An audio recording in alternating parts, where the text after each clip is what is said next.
Good morning. तो हमने अभी कॉनिक सेक्शंस के थ्योरी को काफ़ी हद तक ऑलमोस्ट ख़त्म ही कर चुके हैं। अब हम उसके रिलेटेड क्वेश्चंस को सॉल्व करते हैं। तो question number 1 is if E is the eccentricity of the parabola and E dash that of an ellipse. तो अपने को मालूम है पैराबोला में इंसेंट्रिसिटी जो होता है 1 होता है और ई डैश जब इलिप्स का इंसेंट्रिसिटी है तो वो 0 से 1 के बीच में रहेगा। तो ई और ई डैश में क्या रिलेशन रहेगा? तो E dash will be less than E. तो कौन सा ऑप्शन जाएगा? बी वाला जाएगा। ठीक है, B. If E and E dash are the eccentricity of two conic of same type and E square plus E dash square is equal to 3, then देखिए अगर इलिप्स होता तो ई 1 होता, ई डैश भी क्या होता? 1 होता। तो जब इन दोनों को स्क्वायर करके ऐड करता तो 2 होता। इलिप्स होता तो 0 से 1 होता, ई डैश होता तो 0 से 1 होता। तो दोनों को स्क्वायर करके ऐड करता तो ये कितना हो जाता? यानी 2 से कम होता। E square plus E dash square greater than 0 and less than 2। मगर हाइपरबोला में ई जो होता है ग्रेटर देन 1 है, ई डैश ग्रेटर देन 1 है। तो जब दोनों को स्क्वायर करके ऐड करेंगे ई स्क्वायर प्लस ई डैश का स्क्वायर इज ग्रेटर देन 2 बन जाएगा। और यहाँ पे इक्वल टू 3 दिया है तो पॉसिबिलिटी इज, यानी पॉसिबिलिटी क्या बोले तो हाइपरबोला। तो कौन सा ऑप्शन जाएगा? सी वाला। The center, question number 8, the center of the conic represented by equation 2x square minus 72xy plus 23y square minus 4x minus 28y minus 48। तो सेंटर निकालने के लिए या तो फॉर्मूला रट लीजिए या इस पूरे फंक्शन को पार्शियल डिफरेंशिएशन कर दीजिए x से और y से। पार्शियल डिफरेंशिएशन का मतलब x ऐसे कांस्टेंट की तरह लिया जाएगा यहाँ पे, और दोनों एक स्ट्रेट लाइन ये बनेगा, एक स्ट्रेट लाइन की तरह फॉर्मेट ये आएगा। दोनों का पॉइंट ऑफ इंटरसेक्शन क्या हो जाएगा? सेंटर हो जाएगा।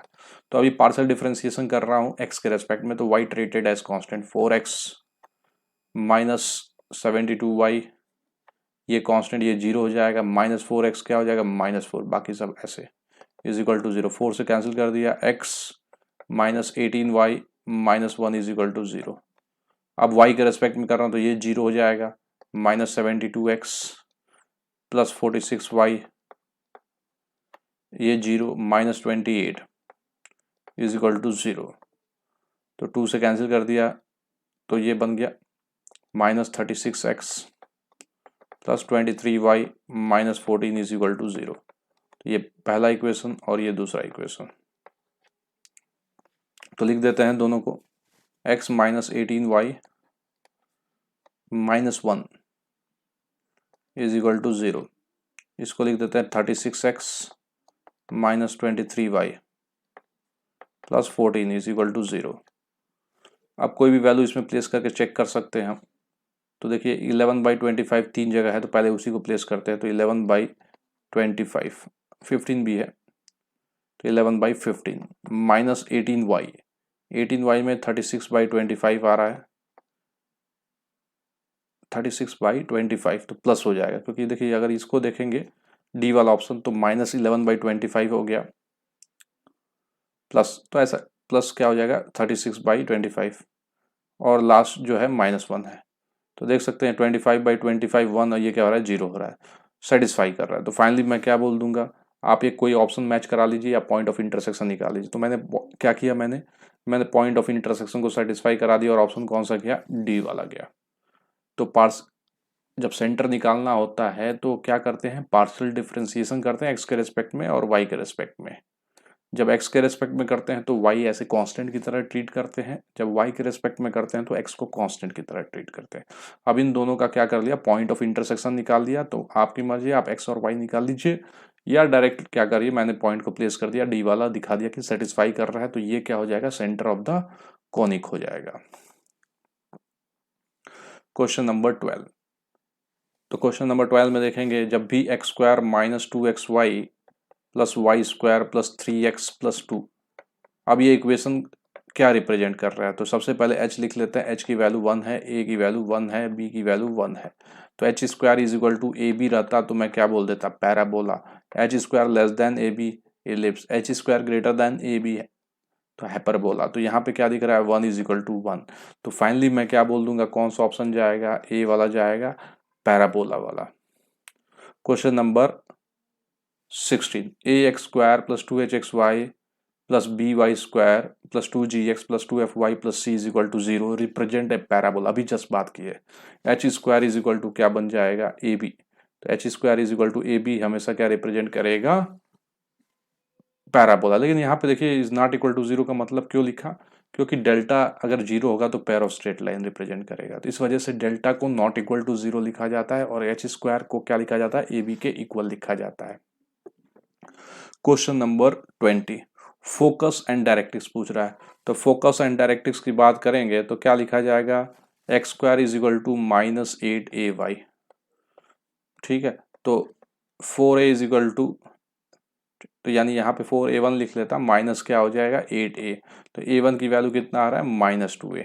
पैराबोला कैसा है, ओपनिंग डाउनवर्ड है, वर्टेक्स जो हो गया 0,0 है, ये नीचे की तरफ 0, क्या बन जाएगा, -2a बन जाएगा। अब क्या बोला इसने, फोकस एंड डायरेक्ट्रिक्स, डायरेक्ट्रिक्स क्या हो जाएगा, इधर चला जाएगा, ये -2 है तो ये 0,2a से पास होगा, परपेंडिकुलर टू इसके एक्सिस के हो जाएगा। तो यानी इसके y इज इक्वल टू क्या लिख दिया जाएगा, 2a लिख दिया जाएगा। यानी फोकस क्या गया 0,-2a। डायरेक्ट्रिक्स की इक्वेशन क्या जा रही है, y is equal to 2a। तो कौन सा ऑप्शन जाएगा, तो ये जाएगा फर्स्ट वाला, ए वाला। Question number 24, if the distance between directrix and lightest rectum of the parabola, ये हो गया लाइटेस्ट रेक्टम जो कि फोकस से पास हो रहा है, और डायरेक्ट्रिक्स ये हो गया इस 4, इसका डिस्टेंस कितना है 4 है। देखा जाए तो अगर ये a,0 है तो ये -a,0 से चालू होता है, तो ये लेंथ कितना होता है 2a इज इक्वल टू 4। तो a की वैल्यू कितना आ गया, 2 आ गया, क्योंकि ये है origin. Then the length of latus rectum, तो लेंथ ऑफ लाइटेस्ट रेक्टम क्या होता है 4a, 4 इंटू 2 तो कितना हो जाएगा 8 यूनिट्स। तो लेंथ ऑफ लाइटेस्ट रेक्टम यहाँ पे क्या बन जाएगा, सी वाला बन जाएगा 8 units. Question number 28, the parabola, the point on the parabola y square is equal to 12x whose focus is focal distance, उस फोकल डिस्टेंस यानी फोकस से जो डिस्टेंस है वो कितना है 4 है। तो हमको मालूम है फोकस से जब भी डिस्टेंस की बात करते हैं तो हम डायरेक्ट्रिक्स से डिस्टेंस देखते हैं और दोनों डिस्टेंस को क्या करते हैं, इक्वल कर देते हैं। तो डायरेक्ट्रिक्स से डिस्टेंस अगर इस पॉइंट को 80 स्क्वायर 280 कंसिडर करें, जिसका फोकस से कितना डिस्टेंस है 4, यानी ये डिस्टेंस और डायरेक्ट्रिक्स से distance a plus 80 square is equal to क्या है 4 है। तो y square is equal to 12x दिया हुआ है, तो a की वैल्यू जो हो गया यहाँ पे 4a is equal to 12, a की वैल्यू क्या हो गया 3। तो 3 plus 3t square is equal to 4, 3t square is equal to 1, t की वैल्यू जो हो गया 1/√3 या तो -1/√3। तो पॉइंट पे आ जाते हैं a t स्क्वायर, तो a क्या है 3t स्क्वायर 1/3, ट्वाइस a की वैल्यू क्या है इतना 1/√3। ठीक है, 1/√3 हो जाएगा विथ नेगेटिव साइन, तो ये बन गया 1 और ये बन गया -2√3। ठीक है, जब आपने माइनस लिया, प्लस लेंगे तो क्या बन जाएगा 1,2√3। तो अब देखते हैं कौन सा कोऑर्डिनेट मैच हो रहा है। तो फोकल डिस्टेंस अपने को पूछा क्या, पॉइंट पूछा है, तो ये तो हम क्या किए, ये a स्क्वायर निकाले a की वैल्यू, ठीक है t स्क्वायर ट्वाइस a, ठीक है t कर दिया 1/√3, तो ये -√3। ठीक है, तो 1 - 2√3 और 1 + 2√3 ऑप्शन दिख रहा था, फालतू में देख रहे थे दोबारा से, तो ये कौन सा ऑप्शन गया, बी वाला गया। क्वेश्चन नंबर 32 पे आते हैं। क्वेश्चन नंबर 32 क्या दिया, 2, -8 is at one end of the focal chord, the other end पूछ रहा है, अदर एंड पूछ रहा है फोकल कॉर्ड का। तो ये है 2, -8, बोले तो 80 स्क्वायर 280। तो 2a की वैल्यू यहाँ पे देखेंगे तो y square is equal to 32x है, तो a की वैल्यू जो आ जाएगा 8 आ जाएगा। ट्वाइस 80 निकालना है, ट्वाइस a बोले तो 8t इज इक्वल टू कितना लिख दिया -8, t की वैल्यू कितना हो गया -2। अब ध्यान से देखिएगा, जब भी ये फोकल कॉर्ड होता है, ये T1 है, ये T2 है, तो T1 T2 की वैल्यू कितना होता है -1। तो T2 की वैल्यू मैं क्या लिख सकता हूँ, -1/T1, -1/-2 बोले तो 1/2। तो पॉइंट क्या हो जाएगा, a T2² 2a T2। तो a की वैल्यू 8 आ गया, T2² बोले तो 1/4 हो गया। ठीक है, ट्वाइस ए की वैल्यू कितना हो गया, 8 हो गया। T2 की वैल्यू कितना हो गया, 1/2 हो गया। 2 कॉमा ये कितना हो जाएगा, ट्वाइस a T2, ट्वाइस बोले तो ये कॉमा है, ठीक है ना, ट्वाइस a T2, 2 कैंसिल हो गया, क्या हो गया 2,8। तो दूसरा जो एंड हो गया फोकल कॉर्ड का वो क्या बन गया, 2,8। कैसे निकालें, T1 T2 -1 कर लिए, T2 निकाल दिए, उसके बाद a T2² twice a T2, ये जो हो गया कॉर्ड हो गया। तो कौन सा ऑप्शन गया 2,8, तो ऑप्शन गया बी वाला। क्वेश्चन नंबर 36, क्वेश्चन नंबर 36 है, if x -2 is equal to T² and y is equal to 2t are the parametric equation of the parabola. तो कुछ नहीं करना है आपको, t को यहाँ से निकाल लीजिए y/2 और इसको पहले वाले इक्वेशन में प्लेस कर दीजिए, ये दूसरा था, पहले वाले इक्वेशन में प्लेस कर दीजिए। x -2 is equal to T² यानी y² डिवाइड बाई 4, यानी y² is equal to 4 into x -2, ये बन गया अपना डी वाला। तो ये बन गया y² is equal to 4 into x -2, parabola की इक्वेशन बन गया। अब आता है question number 40, vertex of the parabola y² plus 2y plus x is equal to क्या दिया हुआ है, 0 दिया हुआ है।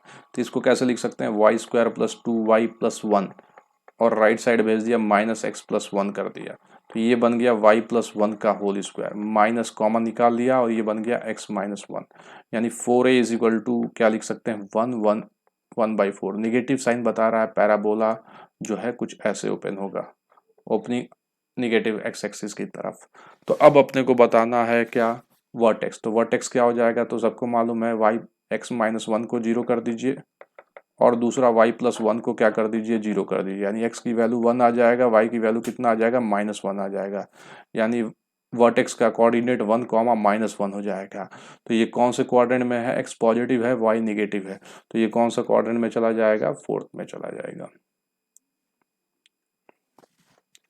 क्वेश्चन नंबर 44, क्वेश्चन नंबर 44 की बात करें तो ये क्या है, 9y² द एक्सिस पूछ रहा है ऑफ द पैराबोला। तो एक्सिस जो हो जाएगा, तो पहले सिंप्लीफाई कर लेते हैं, -12y - 57 इज इक्वल टू 0। तो मैं इसको ऐसे लिख रहा हूँ 9y² - 12y और राइट साइड में भेज देता हूँ 16x + 57। तो यहाँ से मैं 9 कॉमन निकाल दिया, y² - 4/3 y हो गया, ठीक है। तो इसका आधा कर दिया, तो 2/3 का होल स्क्वायर को मैंने ऐड कर दिया, तो देखिए 4/9 हो जाएगा, यानी 4 को ऐड किया हूँ तो 16x और इधर क्या बन जाएगा, 57 बोले तो ये 61 बन जाएगा। दोबारा से ये 9 कॉमन निकाला तो y² - 12/9 4/3y, इसका आधा 2/3 का होल स्क्वायर, ये ऐड किया हूँ तो 4/9 को ऐड किया इंटू 9 बोले तो 4 को, तो राइट में 4 को ऐड कर देते हैं, तो ये बन गया 9y - 2/3 का होल स्क्वायर और ये बन गया 16 कॉमन निकाल दिया, x + 61/16 हो गया। अब y - 2/3 का whole square is equal to 16/9 into x + 61/16 हो गया, यानी ये पैराबोला का इक्वेशन बन गया। तो y² is equal to 4ax में अगर आपसे पूछा जाए एक्सिस, तो आपको भी मालूम एक्सिस बोले तो y इज इक्वल टू 0, ठीक है।